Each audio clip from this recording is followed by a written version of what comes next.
இயேசு கிறிஸ்துவின் நாமத்தினால் உங்களை வாழ்த்துகிறோம். இந்த நல்ல நாளிலே ஆண்டவருடைய வார்த்தையை நாம் பார்க்கலாம். 1 ராஜாக்கள் 1ஆம் அதிகாரம் 12ஆம் வசனம். நீ வா, உனக்கு நான் ஆலோசனை சொல்லுவேன். ஆம் பிரியமானவர்களே, இந்த காலை வேளையில ஆண்டவர் உங்களோட பேசுகிற வார்த்தையை நாம் பார்க்கலாம். இன்றைக்கு நாம் ஆலோசனை யாரிடத்தில் கேட்கிறோம்? நம்முடைய வாழ்க்கை, சில பேருடைய வாழ்க்கை தலைகீழாக மாறுகிறதை நாம் பார்க்கிறோம்.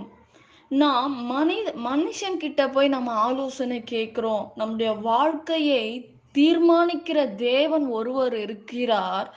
நம்மை தாயின் கருவிலே நம்மை உருவாக்கின தேவன் ஒருவர் இருக்கிறார். அவரை விட்டுவிட்டு நாம் யாரிடம் நம்முடைய வாழ்க்கையை தீர்மானிக்கிறோம்? நாமே தீர்மானிக்கிற வாழ்க்கை உண்டு. அடுத்த மனிதரிடத்தில் போய் நாம் தீர்மானிக்கிறவர்களாய் இருக்கிறோம். பிரியமானவர்களே, நம்முடைய வாழ்க்கையில் யாரிடத்தில் நீ தீர்மானிக்கிறாய் உன் வாழ்க்கையை? உன் வாழ்க்கை எப்படிப்பட்டவைகளாய் மாற வேண்டும் என்று ஆண்டவர் வேதத்தின் மூலமாக என்ன சொல்லி இருக்கிறார் என்று நமக்கு தெரியும். இன்றைக்கு நம்முடைய வாழ்க்கை, அநேகருடைய வாழ்க்கை தடுமாற்றத்தில் இருக்கிறதை நாம் பார்க்கிறோம். அநேகருடைய வாழ்க்கையில் சந்தோஷம் இல்லாமல் இருக்கிறதை நாம் பார்க்கிறோம். ஏனென்றால் ஆண்டவர் சொல்றாரு, நான் உனக்கு ஆலோசனை சொல்றேன், நீ என்கிட்ட வா அப்படின்னு ஆண்டவர் சொல்றாரு. ஆனா நம்முடைய பர்சனல் லைஃபா இருக்கலாம், நம் தனிப்பட்ட வாழ்க்கையில் உள்ள பிரச்சனைகளா இருக்கலாம், இல்ல திருமணமா இருக்கலாம், இல்ல நீ ஒரு தொழில் ஆரம்பிக்க வேண்டும் என்றால் அது யார்கிட்ட போய் நம்ம ஆலோசிக்கிறோம்? ஒரு மனுஷங்கிட்ட போய் ஆலோசனை செய்கிறதை நாம் பார்க்கிறோம். ஏன்னா ஆண்டவரை விடவா ஒரு மனிதன் நமக்கு ஆலோசனை சொல்லுவாங்க? ஆண்டவரை விடவா நாம் நல்லா இருக்க வேண்டும் என்று ஆண்டவர் விரும்புகிறார்? மனுஷன் அப்படி நினைக்கிறாங்களா? ரொம்ப பாசமா பேசுவாங்க, நம்ம கூடயே இருப்பாங்க.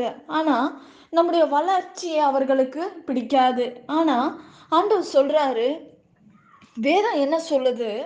தாவீதான குமாரன் சாலமோன் யார்கிட்ட போய் ஆலோசனை கேட்கிறார்? ஒரு ஆலயத்தை கட்ட வேண்டும் என்று நினைக்கும் போது யார்கிட்ட போய் அவர் நிற்கிறாரு? சாலமோன் ராஜா ஆண்டவருடைய சமூகத்துல போய் நிற்கிறாரு. ஆண்டவரே, இந்த ஜனங்களை நடத்தும்படி எனக்கு ஞானத்தை தாரும் என்று ஆண்டவர்கிட்ட போய் கேட்கிறாரு.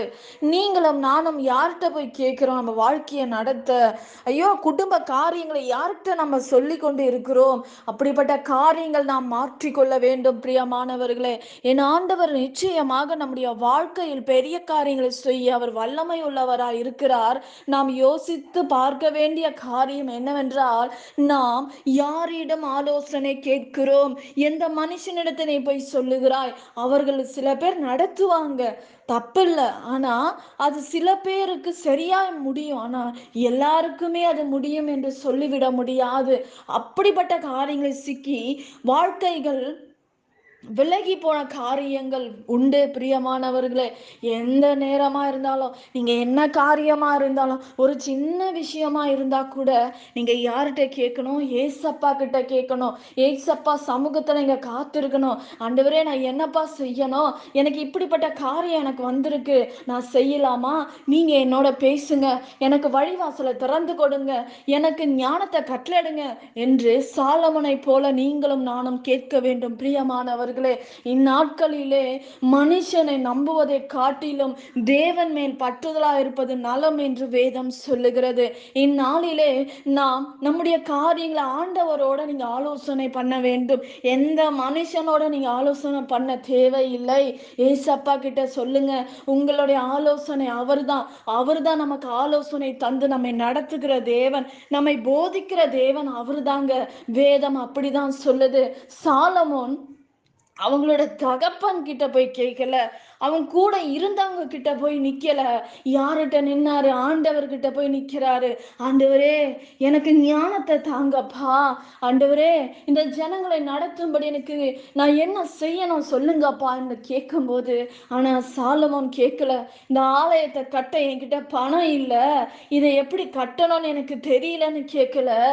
ஆனா சாலமோன் ஞானத்தை கேட்டாராம். ஆண்டவர் சகலவற்றையும் கூட கூட்டி கொடுத்தார் என்று அதை கட்டும்படி எல்லா தேவையும் கொடுத்து ஞானத்தையும் தந்து அந்த ஆலயத்தை கட்டும்படி ஆண்டவர் கிருபை பாராட்டினார். பிரியமானவர்களே, நாம் சின்ன சின்ன காரியமா இருந்தா கூட நாம யார்கிட்ட போய் நிக்கணும்? ஏசப்பா கிட்ட போய் நிற்கும் போது ஏசப்பா நமக்கு உதவி செய்வார். ஏசப்பா நமக்கு அற்புதங்களை செய்வார். ஏசப்பா கிட்ட ஆலோசனை கேட்டு செய்யுங்க. ஆண்டவர் நம்மை ஆசீர்வதிப்பார். நாம் ஜெபிக்கலாம். பரலோகத்தில் வாசமா இருக்கிற அன்பின் பிதாவே, உங்க நாமம் மகிமைப்படுவதாக, உங்க ராஜ்யம் வருவதாக. ஏசப்பா, இந்த நாள்ல நாங்க மனுஷங்கிட்ட ஓடி இருக்கலாம், எங்களை மன்னிங்கப்பா. இந்த நாள்ல உண்மை மாத்திரம் நம்பி எங்களோட பிரச்சனைகள், நாங்க என்ன எங்க வாழ்க்கையில செய்ய வேண்டும் என்ற காரியங்கள் உங்க சமூகத்துல ஒப்பு கொடுக்கிறோம்ப்பா. நீங்க பொறுப்பெடுத்துக் கொள்ளுங்க ராஜா. வழி நடத்துங்க. இயேசுவின் நாமத்தில் வேண்டுகிறோம் எங்க ஜீவனுள்ள நல்ல பிதாவே. ஆமேன். கர்த்தர் தாமே உங்களை ஆசீர்வதிப்பாராக. ஆமேன்.